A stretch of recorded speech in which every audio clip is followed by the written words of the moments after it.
بسم الله الرحمن الرحيم. يا أيها الناس اتقوا ربكم الذي خلقكم من نفس واحدة وخلق منها زوجها وبث منهما رجالا كثيرا ونساء، واتقوا الله الذي تساءلون به والأرحام إن الله كان عليكم رقيبا. وآتوا اليتامى أموالهم ولا تتبدلوا الخبيث بالطيب ولا تأكلوا أموالهم إلى أموالكم إنه كان حوبا كبيرا. وإن خفتم ألا تقسطوا في اليتامى فانكحوا ما طاب لكم من النساء مثنى وثلاث ورباع، فإن خفتم ألا تعدلوا فواحدة أو ما ملكت أيمانكم ذلك أدنى ألا تعولوا. وآتوا النساء صدقاتهن نحلة، فإن طبن لكم عن شيء منه نفسا فكلوه هنيئا مريئا. ولا تؤتوا السفهاء أموالكم التي جعل الله لكم قياما وارزقوهم فيها واكسوهم وقولوا لهم قولا معروفا. وابتلوا اليتامى حتى إذا بلغوا النكاح، فإن آنستم منهم رشدا فادفعوا إليهم أموالهم ولا تأكلوها إسرافا وبدارا أن يكبروا. ومن كان غنيا فليستعفف، ومن كان فقيرا فليأكل بالمعروف. فإذا دفعتم إليهم أموالهم فأشهدوا عليهم وكفى بالله حسيبا. للرجال نصيب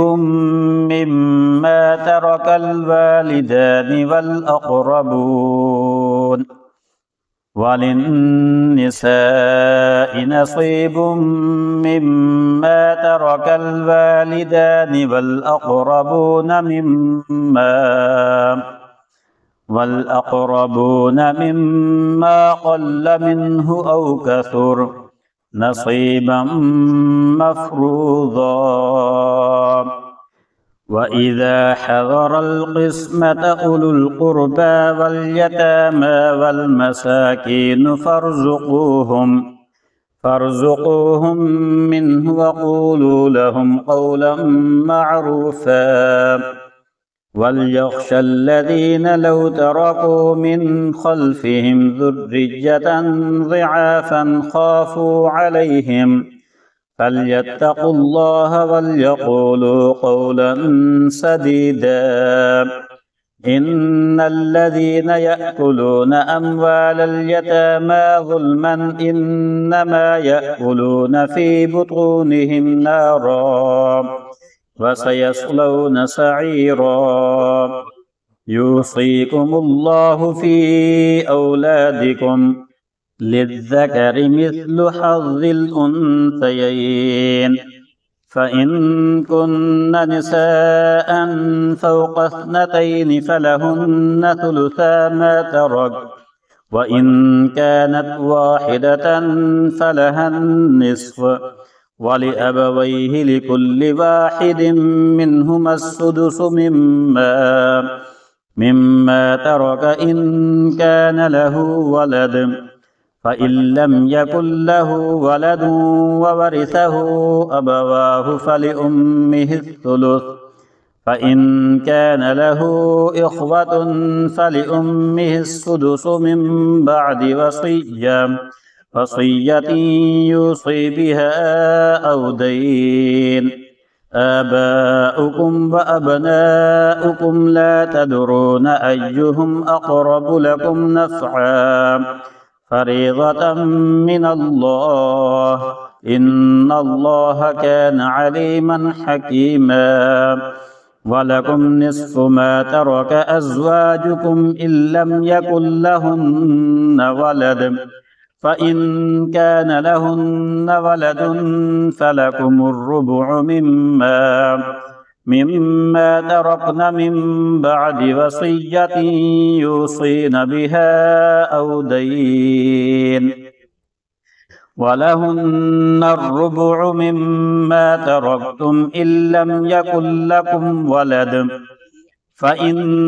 كان لكم ولد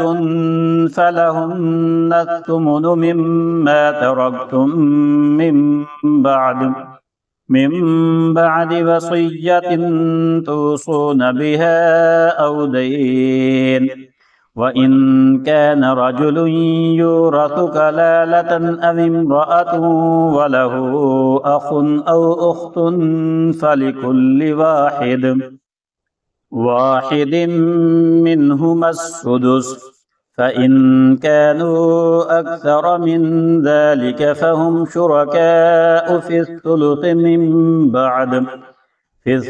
من بعد وصية يوصى بها أو دين غير مضار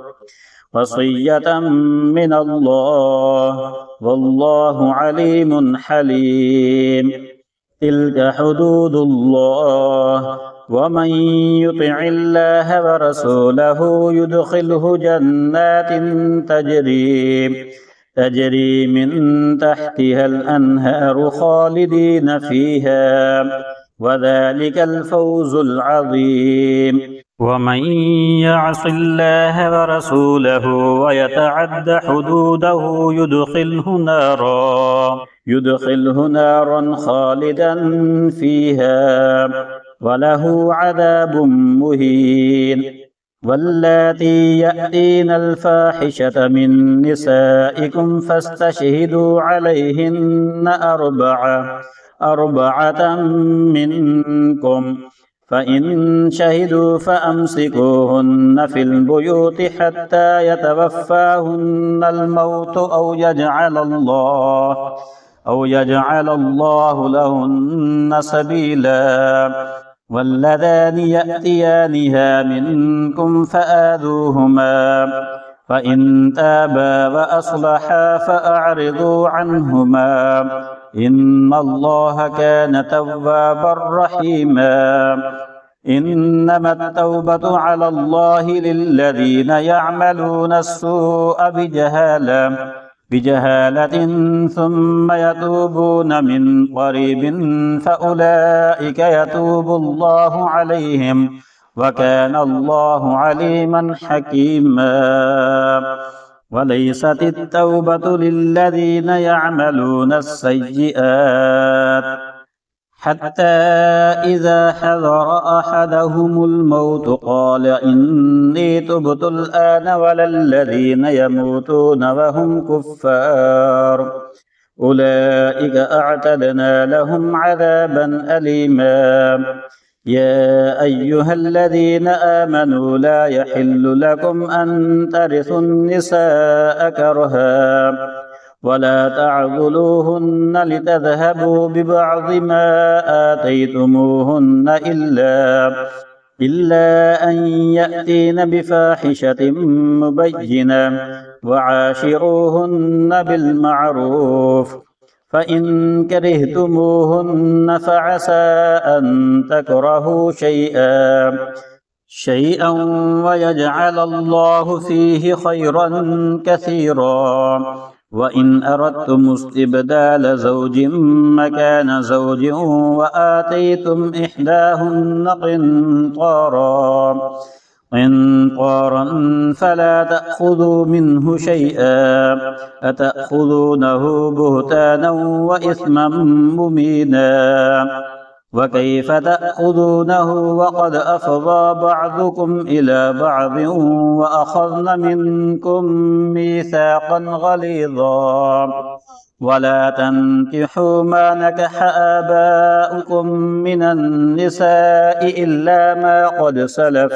إنه كان فاحشة ومقتا وساء سبيلا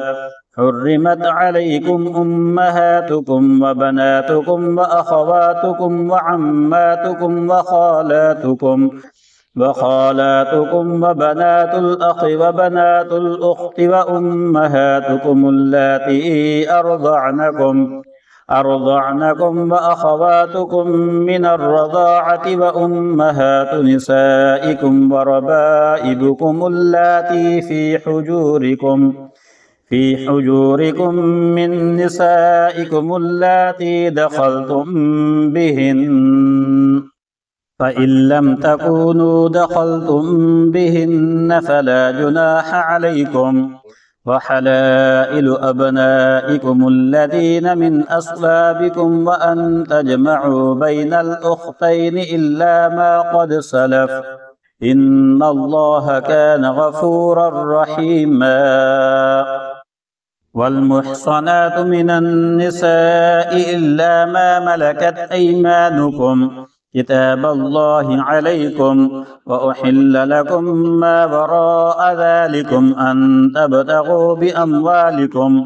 بأموالكم محصنين غير مسافحين فما استمتعتم به منهن فآتوهن أجورهن فريضة ولا جناح عليكم فيما تراضيتم به من بعد الفريضة إن الله كان عليما حكيما ومن لم يستطع منكم قولا أن ينكح المحصنات المؤمنات فمما ملكت أيمانكم من فتياتكم المؤمنات والله أعلم بإيمانكم بعضكم من بعض فانكحوهن بإذن أهلهن وآتوهن أجورهن بالمعروف محصنات غير مسافحات ولا متخذات أخدان فإذا أحصن فإن أتين بفاحشة فعليهن نصف ما على المحصنات من العذاب ذلك لمن خشي العنة منكم وأن تصبروا خير لكم والله غفور رحيم يريد الله ليبين لكم ويهديكم سنن الذين من قبلكم ويتوب عليكم والله عليم حكيم والله يريد أن يتوب عليكم ويريد الذين يتبعون الشهوات أن تميلوا ميلا عظيما يريد الله أن يخفف عنكم وخلق الإنسان ضعيفا يا أيها الذين آمنوا لا تأكلوا أموالكم بينكم بالباطل إلا أن تكون تجارة عن تراض منكم ولا تقتلوا أنفسكم إن الله كان بكم رحيما ومن يفعل ذلك عدوانا وظلما فسوف نصليه نارا وكان ذلك على الله يسيرا إن تجتنبوا كبائر ما تنهون عنه نكفر عنكم سيئاتكم وندخلكم مدخلا كريما ولا تتمنوا ما فضل الله به بعضكم على بعض للرجال نصيب مما اكتسبوا وللنساء نصيب مما اكتسبن واسألوا الله من فضله إن الله كان بكل شيء عليما ولكل جعلنا موالي مما ترك الوالدان والأقربون والذين عقدت أيمانكم فآتوهم نصيبهم إن الله كان على كل شيء شهيدا الرجال قوامون على النساء بما فضل الله بعضهم على بعض وبما أنفقوا من أموالهم فالصالحات قانتات حافظات للغيب بما حفظ الله واللاتي تخافون نشوزهن فعظوهن واهجروهن في المضاجع واضربوهن فإن أطعنكم فلا تبغوا عليهن سبيلا إن الله كان عليا كبيرا وإن خفتم شقاق بينهما فابعثوا حكما من أهله وحكما من أهلها إن يريدا إصلاحا يوفق الله بينهما إن الله كان عليما خبيرا واعبدوا الله ولا تشركوا به شيئا وبالوالدين إحسانا وبذي القربى واليتامى والمساكين والجار ذي القربى والجار الجنب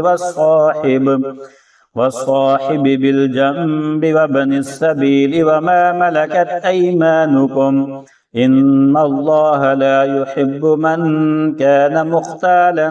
فخورا الذين يبخلون ويأمرون الناس بالبخل ويكتمون ما آتاهم الله من فضله وأعتدنا للكافرين عذابا مهينا والذين ينفقون أموالهم رئاء الناس ولا يؤمنون بالله ولا باليوم الآخر ومن يكن الشيطان له قرينا فساء قرينا وماذا عليهم لو آمنوا بالله واليوم الآخر وأنفقوا مما رزقهم الله وكان الله بهم عليما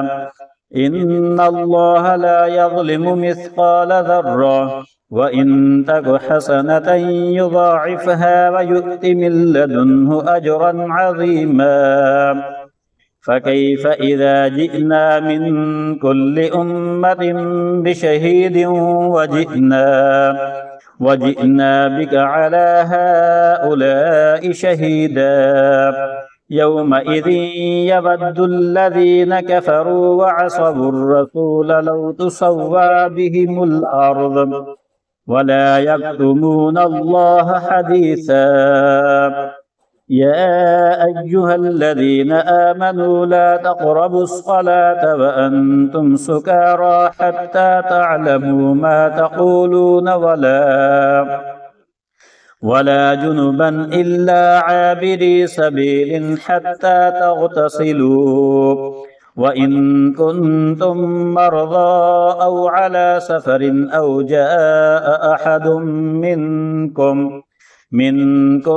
من الغائط أو لامستم النساء فلم تجدوا ماء فتيمموا صعيدا طيبا فامسحوا بوجوهكم وأيديكم إن الله كان عفوا غفورا ألم تر إلى الذين أوتوا نصيبا من الكتاب يشترون الضلالة ويريدون أن تضلوا السبيل والله أعلم بأعدائكم وكفى بالله وليا وكفى بالله نصيرا من الذين هادوا يحرفون الكلم عن مواضعه ويقولون سمعنا وعصينا واسمع غير مسمع وراعنا ليا بألسنتهم وطعنا في الدين ولو أنهم قالوا سمعنا وأطعنا واسمع وانظرنا لكان خيرا لهم وأقوم ولكن لعنهم الله بكفرهم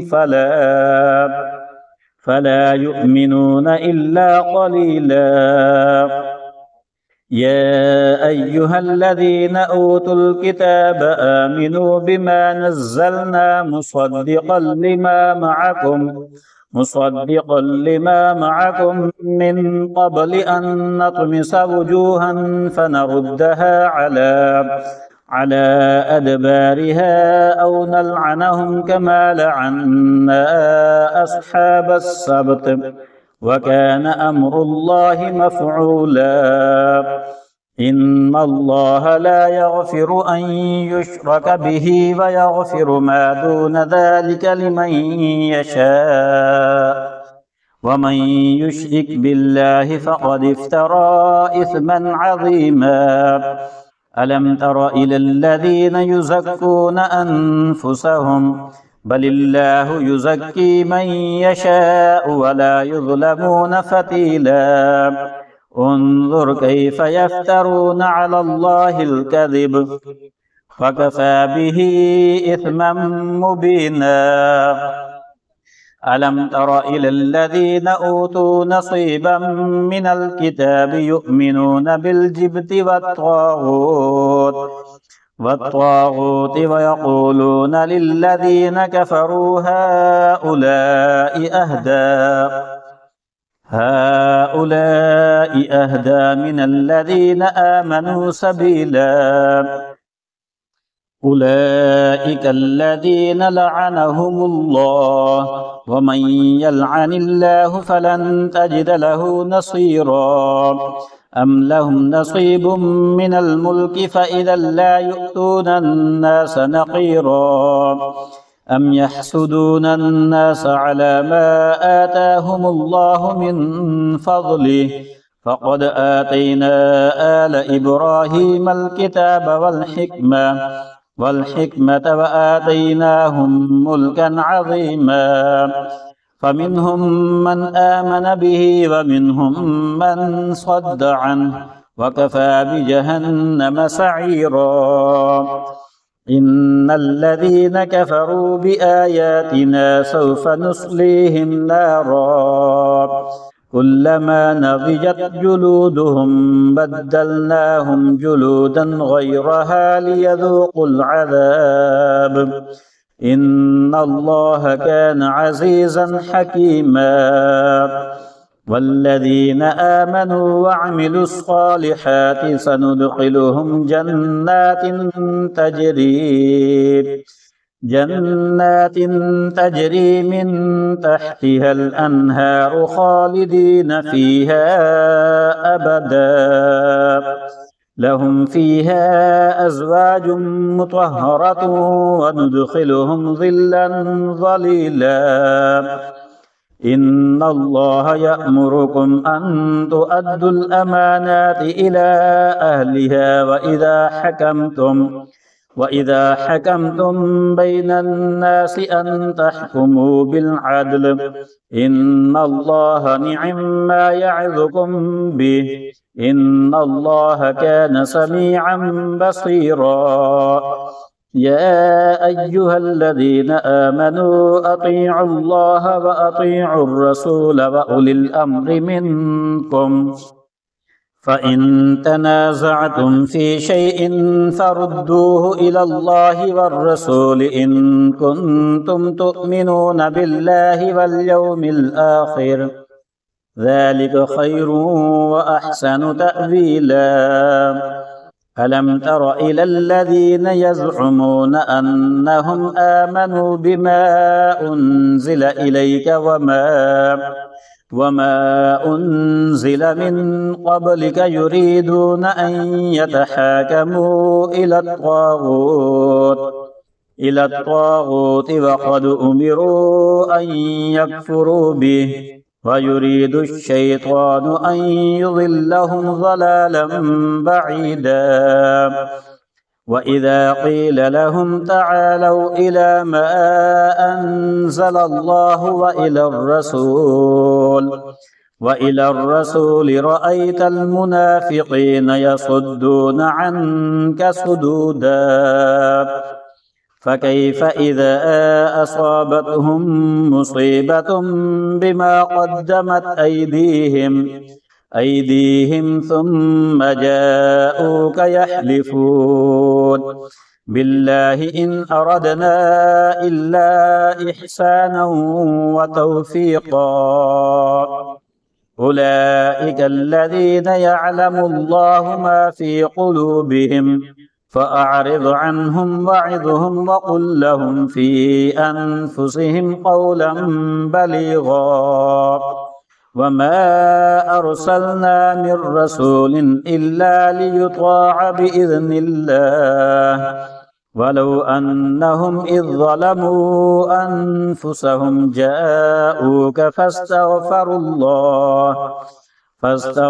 الله واستغفر لهم الرسول لوجدوا الله توابا رحيما. فلا وربك لا يؤمنون حتى يحكموك فيما شجر بينهم ثم لا يجدوا في أنفسهم حرجا مما قضيت ويسلموا تسليما. ولو أنا كتبنا عليهم أن اقتلوا أنفسكم أو اخرجوا من دياركم ما فعلوه إلا قليل منهم ولو أنهم فعلوا ما يوعظون به لكان خيرا لهم وأشد تثبيتا. وإذا لآتيناهم من لدنا أجرا عظيما ولهديناهم صراطا مستقيما. ومن يطع الله والرسول فأولئك مع الذين أنعم الله عليهم من النبيين والصديقين والشهداء والصالحين وحسن أولئك رفيقا. ذلك الفضل من الله وكفى بالله عليما. يا أيها الذين آمنوا خذوا حذركم فانفروا ثبات أو انفروا جميعا. وإن منكم لمن ليبطئن فإن أصابتكم مصيبة قال قد أنعم الله علي إذ لم أكن معهم شهيدا. ولئن أصابكم فضل من الله ليقولن كأن لم تكن بينكم وبينه مودة يا ليتني كنت معهم فأفوز فوزا عظيما. فليقاتل في سبيل الله الذين يشرون الحياة الدنيا بالآخرة ومن يقاتل في سبيل الله فيقتل أو يغلب فسوف نؤتيه أجرا عظيما. وما لكم لا تقاتلون في سبيل الله والمستضعفين من الرجال والنساء والولدان الذين يقولون ربنا أخرجنا من هذه القرية الظالم أهلها واجعل لنا من لدنك وليا واجعل لنا من لدنك نصيرا الذين آمنوا يقاتلون في سبيل الله والذين كفروا يقاتلون في سبيل الطاغوت فقاتلوا أولياء الشيطان إن كيد الشيطان كان ضعيفا ألم تر إلى الذين قيل لهم كفوا أيديكم وأقيموا الصلاة وآتوا الزكاة فلما كتب عليهم القتال إذا فريق منهم يخشون الناس كخشية الله أو أشد خشية وقالوا ربنا لم كتبت علينا القتال لولا أخرتنا إلى أجل قريب قل متاع الدنيا قليل والآخرة خير لمن اتقى ولا تظلمون فتيلا أينما تكونوا يدرككم الموت ولو كنتم في بروج مشيدة وإن تصبهم حسنة يقولوا هذه من عند الله وإن تصبهم سيئة يقولوا هذه من عندك قل كل من عند الله فما لهؤلاء القوم لا يكادون يفقهون حديثا ما أصابك من حسنة فمن الله وما أصابك من سيئة فمن نفسك وأرسلناك للناس رسولا وكفى بالله شهيدا من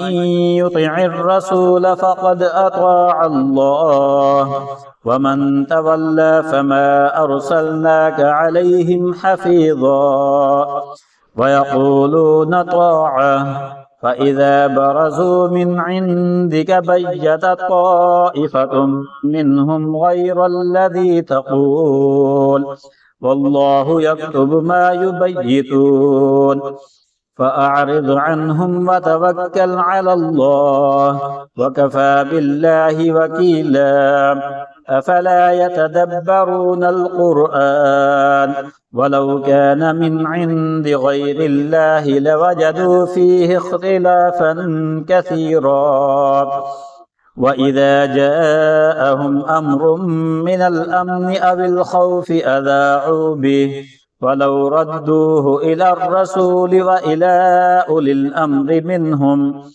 منهم لعلمه الذين يستنبطونه منهم ولولا فضل الله عليكم ورحمته لاتبعتم الشيطان إلا قليلا فقاتل في سبيل الله لا تكلف إلا نفسك وحرض المؤمنين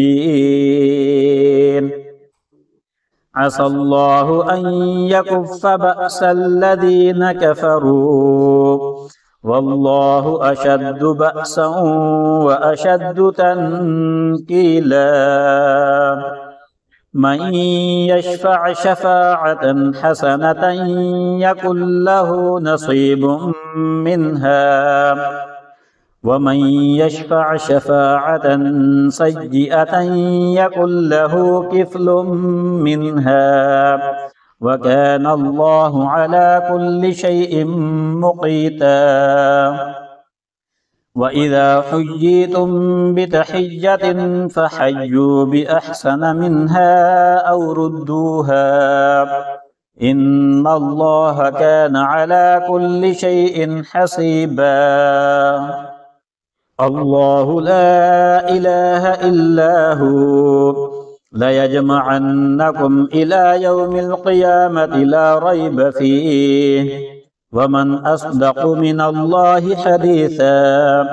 فما لكم في المنافقين فئتين والله أركسهم بما كسبوا فتريدون أن تهدوا من أضل الله ومن يضلل الله فلن تجد له سبيلا ودوا لو تكفرون كما كفروا فتكونون سواء فلا تتخذوا منهم أولياء حتى يهاجروا في سبيل الله فإن تولوا فخذوهم وقتلوهم حيث وجدتموهم ولا تتخذوا منهم وليا ولا نصيرا إلا الذين يصلون إلى قوم بينكم وبينهم ميثاق أو جاءوكم حصرت صدورهم أن يقاتلوكم أو يقاتلوا قومهم ولو شاء الله لسلطهم عليكم فلقاتلوكم فإن اعتزلوكم فلم يقاتلوكم وألقوا إليكم السلم فما جعل الله لكم عليهم سبيلا ستجدون آخرين يريدون أن يأمنوكم ويأمنوا قومهم كلما ردوا إلى الفتنة أركسوا فيها فإن لم يعتزلوكم ويلقوا إليكم السلم ويكفوا أيديهم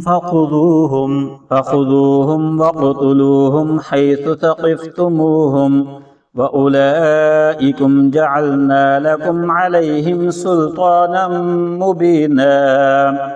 وما كان لمؤمن أن يقتل مؤمنا إلا خطأ ومن قتل مؤمنا خطأ فتحرير رقبة مؤمنة ودية مسلمة إلى أهله إلا أن يصدقوا فإن كان من قوم عدو لكم وهو مؤمن فتحرير رقبة مؤمنة وإن كان من قوم بينكم وبينهم ميثاق فدية مسلمة إلى أهله وتحرير رقبة مؤمنة فمن لم يجد فصيام شهرين متتابعين توبة من الله وكان الله عليما حكيما ومن يقتل مؤمنا متعمدا فجزاؤه جهنم خالدا فيها وغضب الله عليه ولعنه وأعد له عذابا عظيما يا أيها الذين آمنوا إذا ضربتم في سبيل الله فتبينوا ولا تقولوا لمن ألقى إليكم السلام لست مؤمنا تبتغون عرض الحياة الدنيا فعند الله مغانم كثيرة كذلك كنتم من قبل فمن الله عليكم فتبينوا إن الله كان بما تعملون خبيرا لا يستوي القاعدون من المؤمنين غير أولي الضرر والمجاهدون في سبيل الله بأموالهم وأنفسهم فضل الله المجاهدين بأموالهم وأنفسهم على القاعدين درجة وكلا وعد الله الحسنى وفضل الله المجاهدين على القاعدين أجرا عظيما درجات منه ومغفرة ورحمة وكان الله غفورا رحيما إن الذين توفاهم الملائكة ظالمي أنفسهم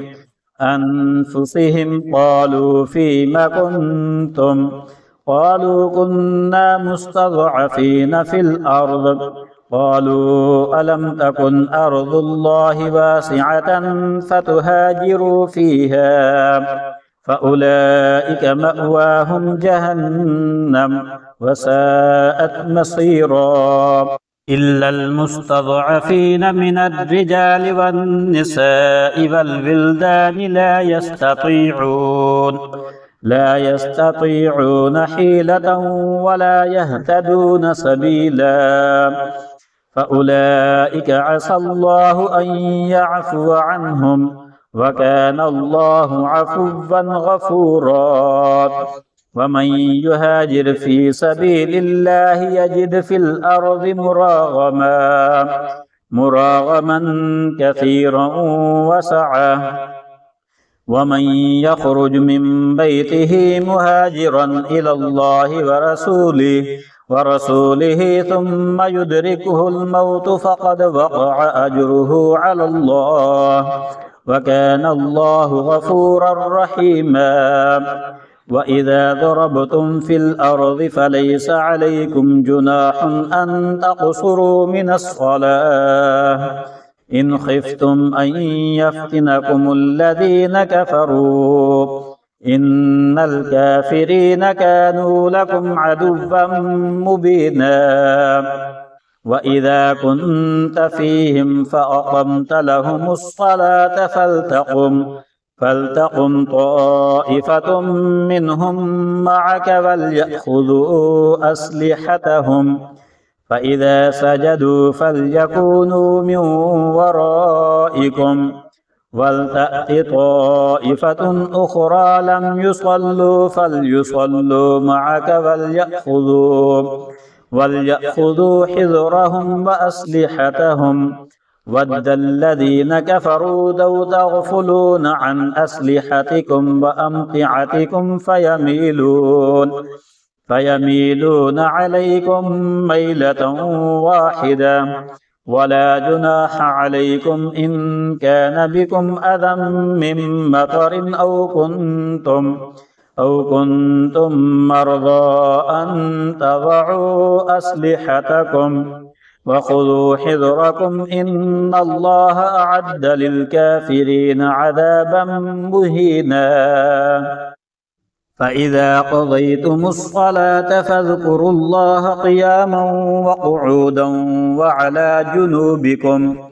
فإذا اطمأننتم فأقيموا الصلاة إن الصلاة كانت على المؤمنين كتابا موقوتا ولا تهنوا في ابتغاء القوم إن تكونوا تألمون فإنهم يألمون كما تألمون وترجون من الله ما لا يرجون وكان الله عليما حكيما إنا أنزلنا إليك الكتاب بالحق لتحكم بين الناس بما أراك الله ولا تكن للخائنين خصيما واستغفر الله إن الله كان غفورا رحيما ولا تجادل عن الذين يختانون أنفسهم إن الله لا يحب من كان خوانا أثيما يستخفون من الناس ولا يستخفون من الله وهو معهم إذ يبيتون ما لا يرضى من القول وكان الله بما يعملون محيطا ها أنتم هؤلاء جادلتم عنهم في الحياة الدنيا فمن يجادل الله عنهم يوم القيامة أم من يكون عليهم وكيلا ومن يعمل سوءا أو يظلم نفسه ثم يستغفر الله يجد الله غفورا رحيما ومن يكسب إثما فإنما يكسبه على نفسه وكان الله عليما حكيما ومن يكسب خطيئة أو إثما ثم يرم به بريئا فقد احتمل بهتانا وإثما مبينا ولولا فضل الله عليك ورحمته لهمت طائفة منهم أن يضلوك وما يضلون إلا أنفسهم وما يضرونك من شيء وأنزل الله عليك الكتاب والحكمة وعلمك ما لم تكن تعلم وكان فضل الله عليك عظيما لا خير في كثير من نجواهم إلا من أمر بصدقة أو معروف أو إصلاح بين الناس ومن يفعل ذلك ابتغاء مرضات الله فسوف نؤتيه أجرا عظيما ومن يشاقق الرسول من بعد ما تبين له الهدى ويتبع غير سبيل المؤمنين نوله ما تولى ونصله جهنم وساءت مصيرا إن الله لا يغفر أن يشرك به ويغفر ما دون ذلك لمن يشاء ومن يشرك بالله فقد ضل ضلالا بعيدا إن يدعون من دونه إلا إناثا وإن يدعون إلا شيطانا مريدا لعنه الله وقال لأتخذن من عبادك نصيبا مفروضا ولأضلنهم ولأمنينهم ولآمرنهم فليبتكن آذان الأنعام ولآمرنهم فليغيرن خلق الله ومن يتخذ الشيطان وليا من دون الله فقد خسر خسرانا مبينا يعدهم ويمنيهم وما يعدهم الشيطان إلا غرورا أولئك مأواهم جهنم ولا يجدون عنها محيصا والذين آمنوا وعملوا الصالحات سندخلهم جنات تجري من تحتها الأنهار خالدين فيها أبدا وعد الله حقا ومن أصدق من الله قيلا ليس بأمانيكم ولا أماني أهل الكتاب من يعمل سوءا يجز به ولا يجد له من دون الله وليا ولا نصيرا ومن يعمل من الصالحات من ذكر أو أنثى وهو مؤمن فأولئك يدخلون الجنة ولا يظلمون نقيرا ومن أحسن دينا ممن أسلم وجهه لله وهو محسن واتبع ملة إبراهيم حنيفا واتخذ الله إبراهيم خليلا ولله ما في السماوات وما في الأرض وكان الله بكل شيء محيطا ويستفتونك في النساء قل الله يفتيكم فيهن وما يتلى عليكم في الكتاب في يتامى النساء اللاتي لا تؤتونهن ما كتب لهن وترغبون أن تنكحوهن والمستضعفين من البلدان وأن تقوموا لليتامى بالقسط وما تفعلوا من خير فإن الله كان به عليما. وإن امرأة خافت من بعدها نشوزا أو إعراضا فلا جناح عليهما أن يصلحا بينهما صلحا والصلح خير وأحضرت الأنفس الشح وإن تحسنوا وتتقوا فإن الله كان بما تعملون خبيرا. ولن تستطيعوا أن تعدلوا بين النساء ولو حرصتم فلا تميلوا كل الميل فتذروها كالمعلقة. وإن تصلحوا وتتقوا فإن الله كان غفورا رحيما. وإن يتفرقا يغني الله كلا من سعته وكان الله واسعا حكيما. ولله ما في السماوات وما في الأرض. ولقد وصينا الذين أوتوا الكتاب من قبلكم وإياكم أن اتقوا الله وإن تكفروا فإن لله ما في السماوات وما في الأرض وكان الله غنيا حميدا. ولله ما في السماوات وما في الأرض وكفى بالله وكيلا. إن يشأ يذهبكم أيها الناس ويأت بآخرين وكان الله على ذلك قديرا. من كان يريد ثواب الدنيا فعند الله ثواب الدنيا والآخرة وكان الله سميعا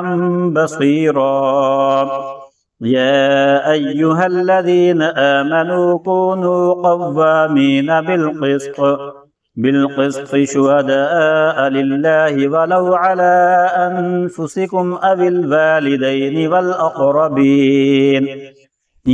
يكن غنيا أو فقيرا فالله أولى بهما فلا تتبعوا الهوى أن تعدلوا وإن تلووا أو تعرضوا فإن الله كان بما تعملون خبيرا.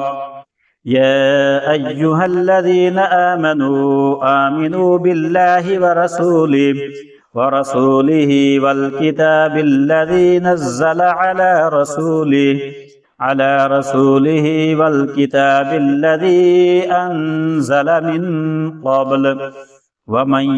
يكفر بالله وملائكته وكتبه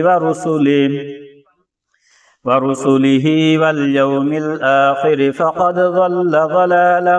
بعيدا. إن الذين آمنوا ثم كفروا ثم آمنوا ثم كفروا ثم ازدادوا كفرا لم يكن الله ليغفر لهم ولا ليهديهم سبيلا. بشر المنافقين بأن لهم عذابا أليما. الذين يتخذون الكافرين أولياء من دون المؤمنين أيبتغون عندهم العزة فإن العزة لله جميعا. وقد نزل عليكم في الكتاب أن إذا سمعتم آيات الله يكفر بها ويستهزأ بها فلا تقعدوا معهم حتى يخوضوا في حديث غيره إنكم إذا مثلهم إن الله جامع المنافقين والكافرين في جهنم جميعا. الذين يتربصون بكم فإن كان لكم فتح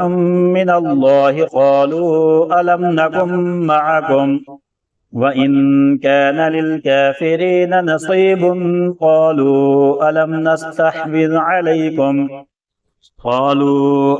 نستحوذ عليكم ونمنعكم من المؤمنين فالله يحكم بينكم يوم القيامة ولن يجعل الله للكافرين على المؤمنين سبيلا إن المنافقين يخادعون الله وهو خادعهم وإذا قاموا إلى الصلاة قاموا كسالى يراءون الناس ولا يذكرون الله إلا قليلا مذبذبين بين ذلك لا إله هؤلاء ولا إله هؤلاء ومن يضلل الله فلن تجد له سبيلا يا أيها الذين آمنوا لا تتخذوا الكافرين أولياء من دون المؤمنين أتريدون أن تجعلوا لله عليكم سلطانا مبينا إن المنافقين في الدرك الأسفل من النار ولن تجد لهم نصيرا إلا الذين تابوا وأصلحوا واعتصموا بالله وأخلصوا دينهم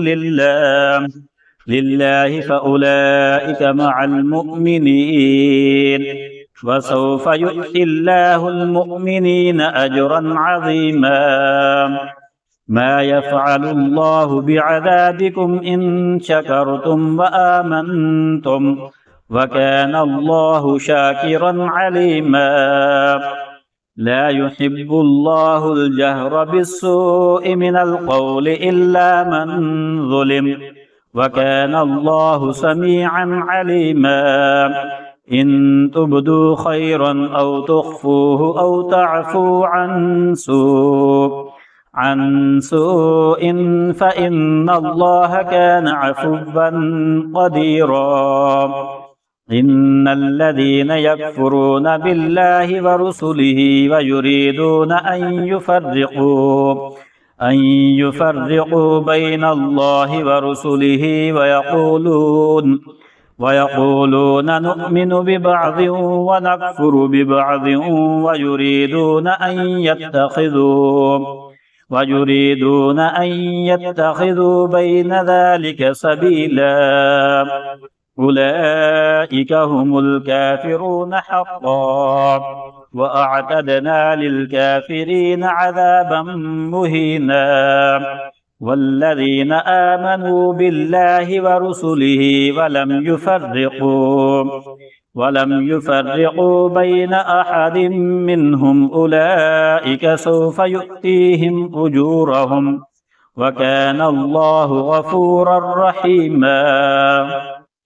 يسألك أهل الكتاب أن تنزل عليهم كتابا من السماء فقد سألوا موسى أكبر من ذلك فقالوا أرنا الله جهرة فأخذتهم الصاعقة بظلمهم ثم اتخذوا العجل من بعد ما جاءتهم البينات فعفونا عن ذلك وآتينا موسى سلطانا مبينا ورفعنا فوقهم الطور بميثاقهم وقلنا لهم ادخلوا الباب سجدا وقلنا لهم لا تعدوا في السبت وأخذنا منهم ميثاقا غليظا فبما نقضهم ميثاقهم وكفرهم بآيات الله وقتلهم الأنبياء بغير حق وقولهم قلوبنا غلف بل طبع الله عليها بكفرهم فلا يؤمنون إلا قليلا وبكفرهم وقولهم على مريم بهتانا عظيما وقولهم إنا قتلنا المسيح عيسى ابن مريم رسول الله وما قتلوه وما صلبوه ولكن شبه لهم وإن الذين اختلفوا فيه لفي شك منه ما لهم به من علم إلا اتباع الظن وما قتلوه يقينا بل رفعه الله إليه وكان الله عزيزا حكيما وإن من أهل الكتاب إلا ليؤمنن به قبل موته ويوم القيامة يكون عليهم شهيدا فبظلم من الذين هادوا حرمنا عليهم طيبات أحلت لهم وبصدهم عن سبيل الله كثيرا وأخذهم الربا وقد نهوا عنه وأكلهم أموال الناس بالباطل وأعتدنا للكافرين منهم عذابا أليما لكن الراسخون في العلم منهم والمؤمنون يؤمنون بما أنزل إليك وما أنزل من قبلك والمقيمين الصلاة والمؤتون الزكاة والمؤمنون بالله واليوم الآخر أولئك سنؤتيهم أجرا عظيما إنا أوحينا إليك كما أوحينا إلى نوح والنبيين من بعده وأوحينا إلى إبراهيم وإسماعيل وإسحاق ويعقوب والأسباط وعيسى وأيوب ويونس وهارون وسليمان وآتينا داود زبورا ورسلا قد قصصناهم عليك من قبل ورسلا لم نقصصهم عليك وكلم الله موسى تكليما رسلا مبشرين ومنذرين لئلا يكون للناس على الله حجة بعد الرسل وكان الله عزيزا حكيما لكن الله يشهد بما أنزل إليك أنزله بعلمه والملائكة يشهدون وكفى بالله شهيدا إن الذين كفروا وصدوا عن سبيل الله قد ضلوا ضلالا بعيدا إن الذين كفروا وظلموا لم يكن الله ليغفر لهم ولا ليهديهم طريقا إلا طريق جهنم خالدين فيها أبدا وكان ذلك على الله يسيرا يا أيها الناس قد جاءكم الرسول بالحق من ربكم فآمنوا خيرا لكم وإن تكفروا فإن لله ما في السماوات والأرض وكان الله عليما حكيما يا أهل الكتاب لا تغلوا في دينكم ولا تقولوا على الله إلا الحق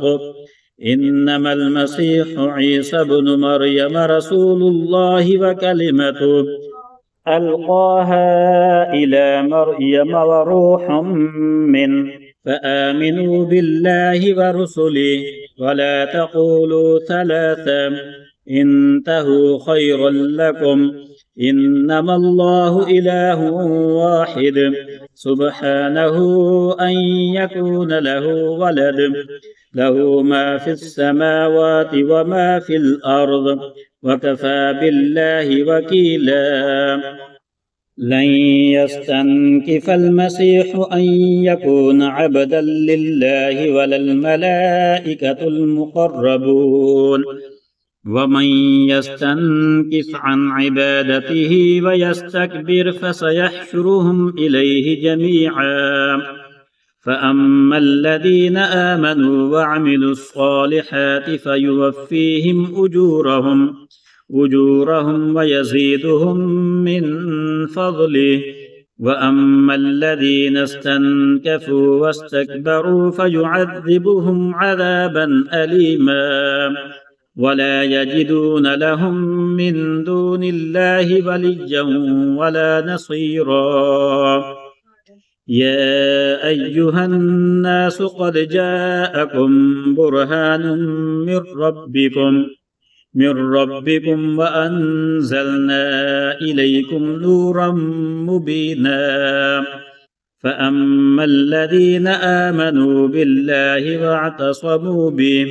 واعتصموا به فسيدخلهم في رحمة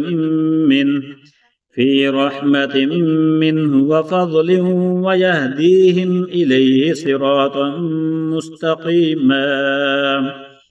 يستفتونك قل الله يفتيكم في الكلالة إن امرؤ هلك ليس له ولد وله أخت فلها نصف ما ترك وهو يرثها إن لم يكن لها ولد فإن كانت اثنتين فلهما الثلثان مما ترك وإن كانوا إخوة رجالا ونساء فللذكر مثل حظ الأنثيين